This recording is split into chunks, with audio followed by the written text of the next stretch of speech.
Good morning. Hi, hello, how are you? Happy Monday. Sorry if you can hear the fan. Actually, it's Tuesday. Sorry if you can hear the fan going in the background. Grumpy again today because I got up at like 6:45 and could still smell the carpet. It smells gross. I don't think it fully dried like that first night after it flooded, so that it's just got a mildewy smell. So when I smelt it this morning, even after shampooing it twice yesterday, it still smelled this morning. So I got up at like 6:45 and shampooed it again. I've got the fan going because I want it to completely dry before tonight.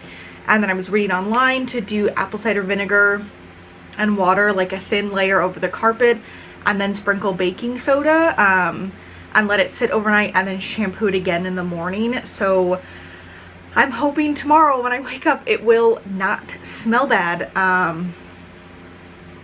That's just so frustrating. I was texting my boyfriend about it. He just texted me back and he goes, "That sucks." It does. It does, considering I'm the one who's home all day and have to smell it, because it does come into this bedroom, which is super annoying. But like I said, I shampooed it this morning. It smells so much better. But again, I think that that's just the wet shampoo. But I've got the fan on. I want it to dry completely, because yesterday I did not dry it completely. I unplugged the fan from where it was plugged in the bathroom so that I could take a shower, and I just never plugged it back in because I was like, it's dry enough. But no, everything that I read this morning was like, it has to dry completely. It has to dry completely or the smell's just going to keep coming back. So reading plans for this week. I need to finish Secrets of the Starcrossed. Today is the 19th and it comes out on the 21st, and I am only 25% of the way in. So my goal for today is to get to at least like 40 or 50%. I downloaded it onto the Kindle app on my iPad, which is still a screen, but at least it's a different screen from my phone. And it just has more like book vibes for me reading on there than reading on my phone. So I'm hoping I'll get through a good chunk of that.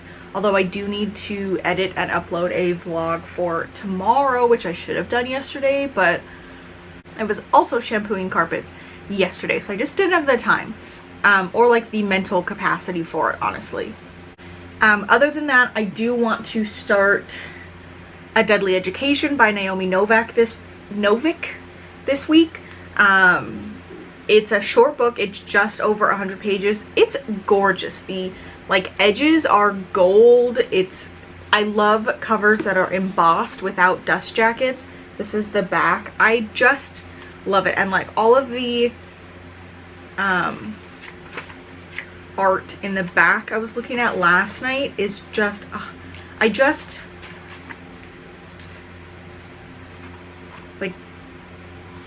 love it. It's so, I don't know what it is. It gives the book like a manuscript vibe almost. Like these are thoughts from the author, but I know that they're like for the story. I don't know. It's just, I just love them. I'm not very articulate this morning, clearly. But those are my plans for this week. Oh, it's signed. I forgot about that. It's signed in gold right here. You can't really see because of the light. There you go.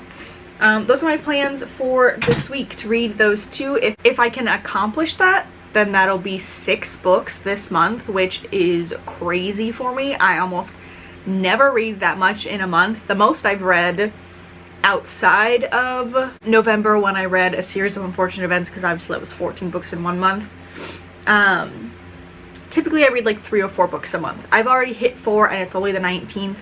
If I can finish Secrets of the Starcrossed at least by the 21st, or like the 22nd probably, I just don't want to push myself and get into a reading slump, then that's 5, and then A Deadly Education will be 6, but no pressure on myself. So I'm gonna get back to work and I will update you guys later.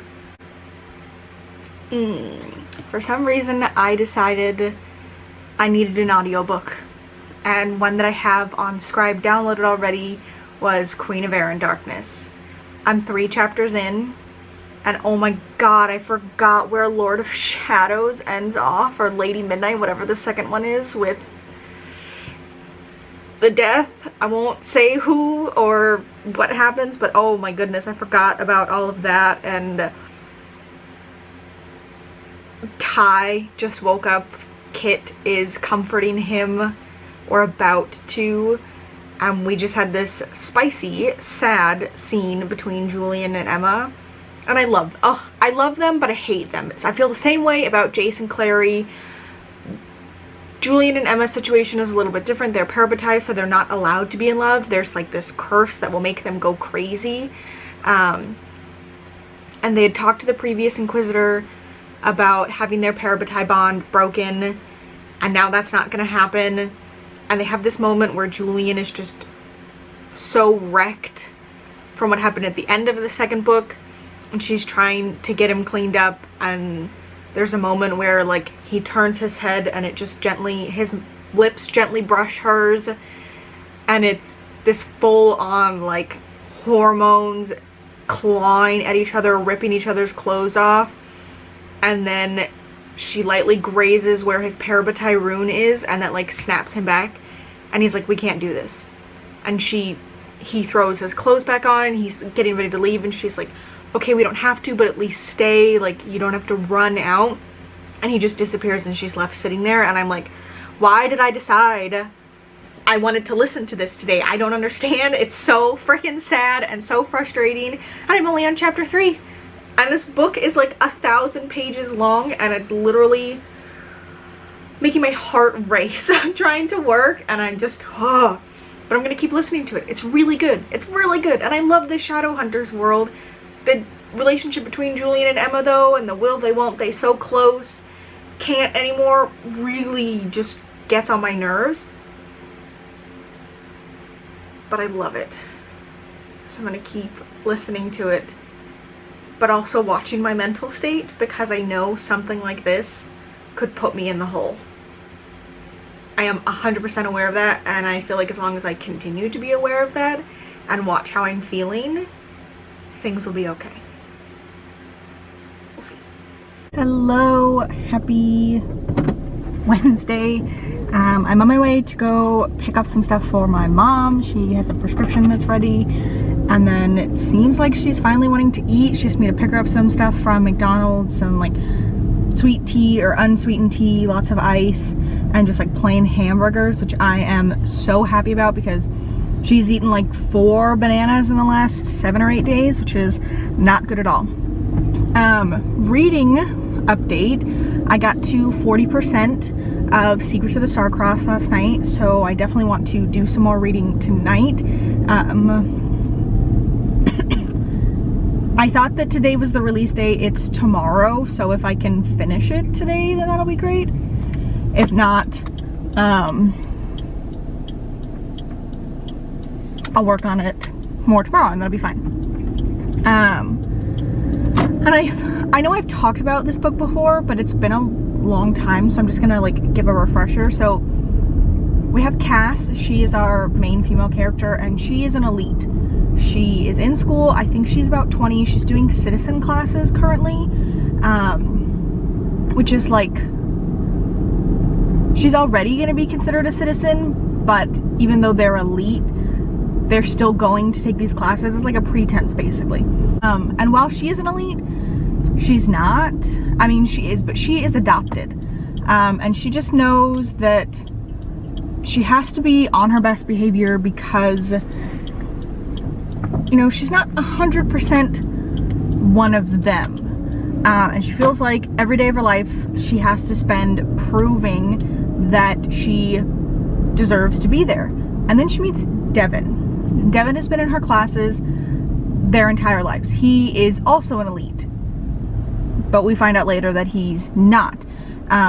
So they're in class one day, and she notices that he's got some like illegal tech on him, and these patrol officers come in. And when Devin stands up, it's in the pocket of his jacket, and she just slowly reaches in and grabs it and puts it in her backpack. So he goes to, like, with the police officers,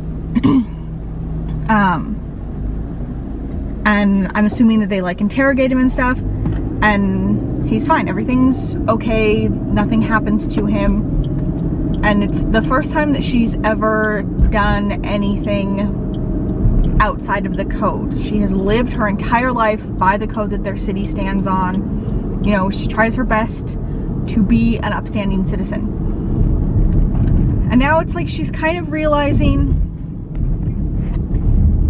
that while her life seems good, you know, she's an elite, she's got everything she could ever want for, they don't have diseases, she's never wanted for money, she's noticing that those things only apply to the people in her circle. That while their society seems very advanced, you know, outside of where she lives, there are people who are still really, really struggling, people who are still getting sick, and people who are going missing for showing signs of an illness. And I think it's really interesting. Sci-fi and like stuff like this is not my strong suit, where it's like heavy on technology, heavy on conspiracies and stuff like this. But I'm really enjoying it. We just had like Cass's big first moment of like treachery against her society. She meets this girl Marina who is sick, and then she learns that people who show symptoms in the same way that she is are being taken away, and she doesn't want that to happen to this girl. So her and Devin, you know, get her outside of the wall is kind of like what they call it, and she helps her escape, which people can leave, but it's unacceptable basically. You just, for such a high society, you'd think that people wouldn't want to leave, but again, these rules only seem to apply to the elite.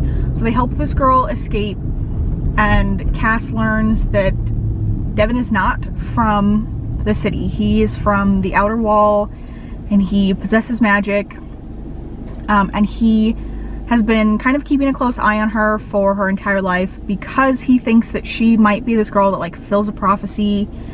And you know, he's skeptical because they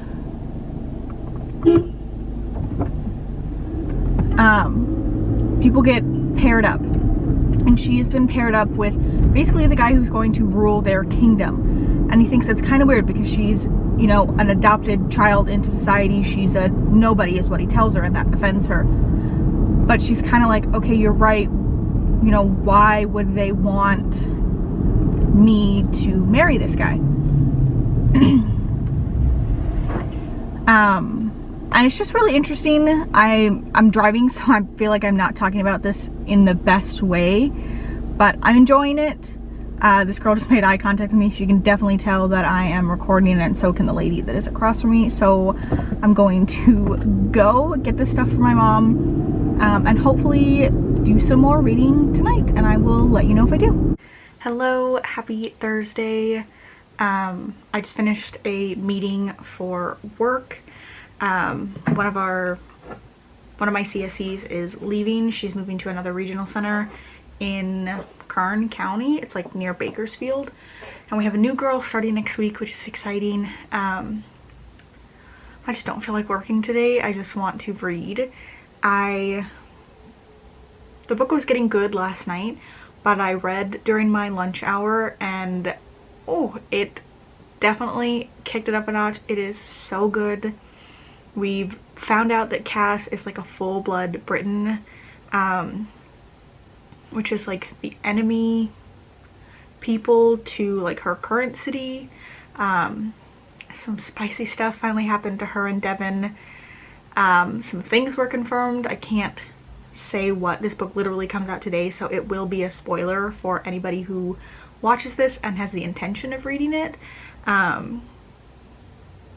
the plan is that she's gonna get married to Marcus. It's been kind of like sped up. We're finding out some things about Marcus, about who he really is, and about why their marriage has been arranged. I think I mentioned yesterday that,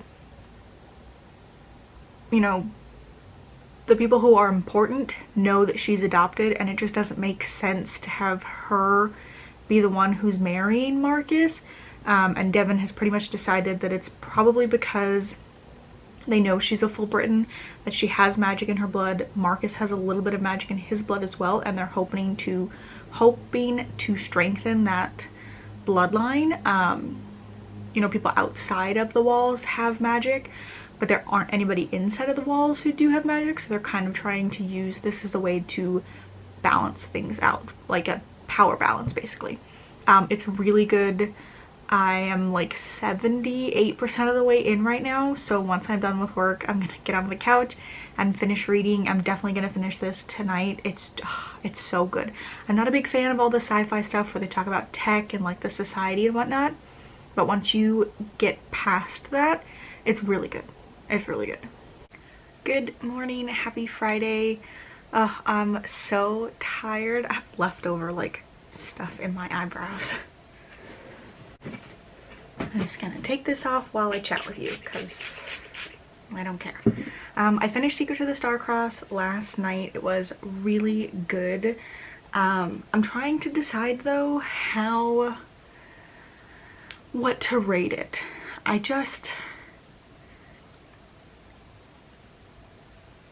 The first part of the book, because it literally took me until like 220 pages before it really started getting good.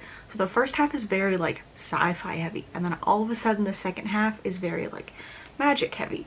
Because like the society that they're in runs on all of this new tech and they don't have diseases, and then in the second half you find out like our main character has magic, the man that she's meant to marry has magic, but the man that she's in love with has magic, and there are all these like conspiracies about what their government wants and why they're being matched even though they have like no attraction to each other, because even though you're matched by like your society, it's supposed to be like your perfect match. It's supposed to be your soulmate, and the first time that she like kisses Marcus, she just feels nothing. And Marcus ends up turning onto their side, and they get married. They do the hand fast. They don't quite get married. But the handfast puts these like bands around their wrists, and I don't think that this is how they work with everybody else, but for them, they can like sense each other's emotions through them, only like desire and passion. So that's how Marcus discovers that Cass, you know, snuck off to see Devin, because he can feel the passion that she feels for Devin through his band, and when they are too far apart, the band starts to burn their skin. And Marcus is like, oh, it's because I think that like people who are handfast have never wanted to be this far away from each other, and I think that theirs are just set to like a crazy caliber because they're worried that Cass is going to flee. I'm not sure about the rating. I gave it a 4-star just because I know it's not a 5-star. I know that it's not. I want to say that the first half of the book was like a 3-star, and then the second half was like a 4-star, so that would put it at like a 3.5. I just don't know if it's a 3. Like, you can't put 3.5 on Goodreads, but I don't think it was a 3. My dad is texting me. He sent me this video on burning an orange and using it to get your taste buds back, and I was reading the comments and everyone's like, cures cancer too, cures autism. Like, it's clearly a joke, and I can't tell if my dad is taking it serious or if he's trying to get me to get my mom to burn an orange and eat it. They don't speak. So it makes sense. So I'm just not sure what my rating for it was. I really enjoyed the second half, but I just don't know if it was enough, you know. I still have to do my review for it, but that's 4 books so far, and it's the 22nd of the month. I definitely need to spend a lot of time tomorrow knitting. I'm doing a live show in the morning. I'm sorry that I keep looking down. I have my Twitter open in front of me. I'm doing a live show in the morning tomorrow at 10 with Velvet Library. She posted like a couple weeks ago that she wanted to do a like live reading sprints with anybody, and I was like, hey, I was like, me? And she's like, well, what time is good for your audience? And I was like, there's like 40 of them. We'll just do whatever is good for you. So she is, I think, in the UK. Oh, she's in South Africa. So it's gonna be like 6 p.m. her time, but 10 a.m. my time. So I need to wash my hair and do it tonight so that I don't have to get up too early for that tomorrow. But that's exciting. Hopefully I'll gain some new subscribers. But I really need to finish that baby blanket. I mean, I don't, because I said 2 weeks and it's only been a week and I only have like one section left, but I just feel like I have to hurry as much as possible. So I'm gonna focus on that tomorrow and also read some of A Deadly Education. I unfortunately have seen this has landed on several people's worst books of 2020, or like books that people DNF'd, books that people were disappointed by. I think it was on Said by Jess, her worst books, and when I posted about this, Lauren from Don't Go Brucker My Heart was like, oh, I didn't really like it that much, like the writing style and stuff, and I was like, oh crap, but I'm gonna read it anyways. I don't like to let other people's opinions influence me. I haven't watched any of like the DNF videos or the worst videos of 2020. I just don't like that. I feel like make your own opinions about things, and I don't want it to influence my reading and stop me from reading something that I might really enjoy. So I'm just gonna go for it anyways, and it's a small book, so hopefully I'll be able to finish it this month. I also need to request some new books on NetGalley, so I'm gonna do that later. Yeah, that's all I have for you guys right now. Hopefully I can get some more reading done tonight. Hello, happy Sunday. I think it has been 2 days since I last updated you. I think the last time I updated you was because I'd finished Secrets of the Starcrossed. I ended up giving it 4 stars. Like I said, the beginning was like a 3, the ending was like a 4, almost a 5, so I just did 4 stars. I still need to do the review on NetGalley for that, which I'm hoping to get done today. I did start A Deadly Education. I have it here next to me. I did a live show, my first one, with Kelly from Velvet Library on Saturday in the morning at 10. So we did 2 reading sprints, one 45 minutes, one 30 minutes.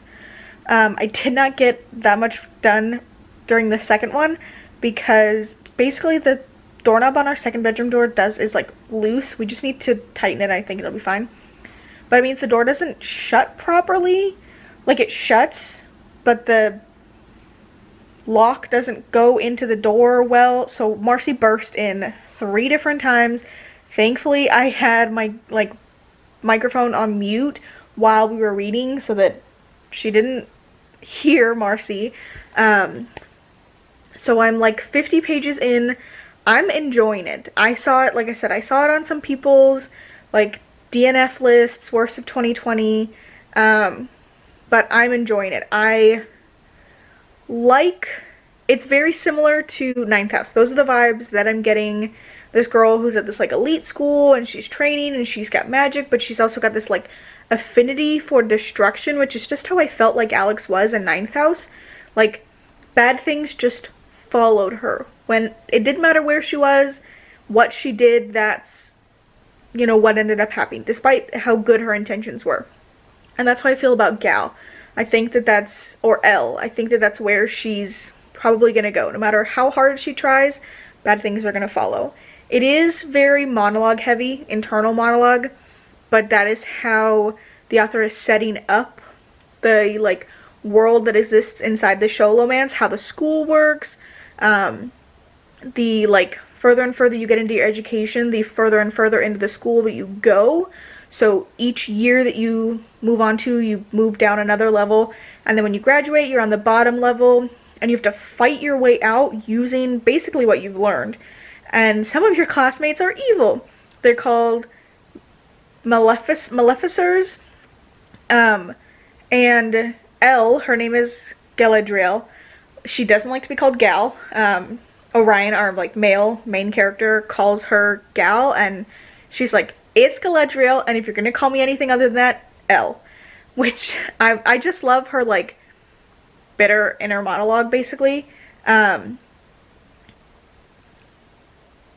You know, she has an affinity to be a maleficer, but she's not that kind of person. She does strict mana, which means she creates energy. She does push-ups and works out and does all these things to create her own mana that doesn't get taken from other creatures. So basically being a maleficer means that you take energy from living creatures and even the people around you. So she has a neighbor whose neighbor is dead or has been missing, and she knows that Jack killed Louisa, I think, and has been like siphoning off the energy from her body and kind of like hints that she knows at it, and he like gives her this weird look, and so she's like, great, now he's either gonna kill me or I'm gonna have to make some sort of deal with him to like keep his secret safe. It's really interesting. It's a lot of information for just like the first 50 pages, but I'm really enjoying it. And I finished the baby blanket that I was working on. It turned out super cute. It was really quick to do. I think I probably could have finished it in that one weekend, but I also wanted to relax and I didn't want to push myself, so it took me a week.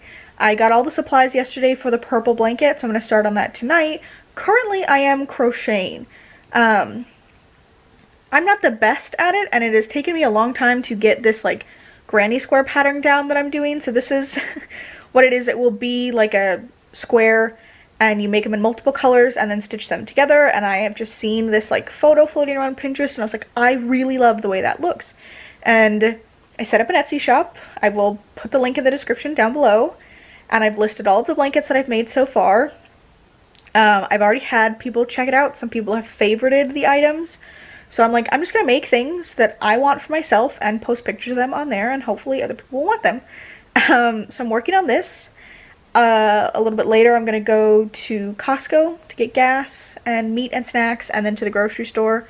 But other than that, I really don't have a lot to do today, which is nice. So I'm just going to relax on the couch, knit, crochet, and read. Hello, I was just getting ready for bed and I realized I haven't closed out this vlog, so that's what I'm here to do. I haven't made any more progress in A Deadly Education. I do have it next to me, so I'm going to read for about half an hour before I go to sleep. This week I finished Secrets of the Starcrossed, which was my main goal. And other than A Deadly Education, I am also listening to Queen of Air and Darkness by Cassandra Clare on Scribd. I have the physical book next to me here, but I am listening to it on Scribd. It's very heavy though, so I have to listen to it in like small increments, and I do think it's best to have the book in front of me when I can.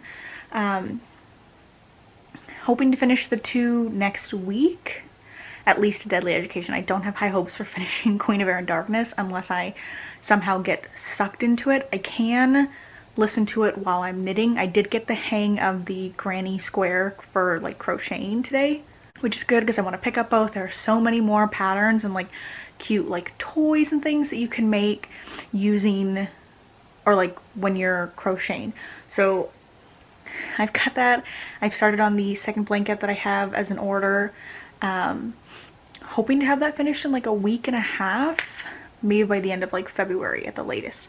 So yeah, thank you guys so much for watching. If you like this video, please give it a thumbs up, subscribe, comment down below, let me know how your January reading is going, if you have any really big goals, and just how your year is going so far. Thank you again, and I'll see you in the next one. Bye!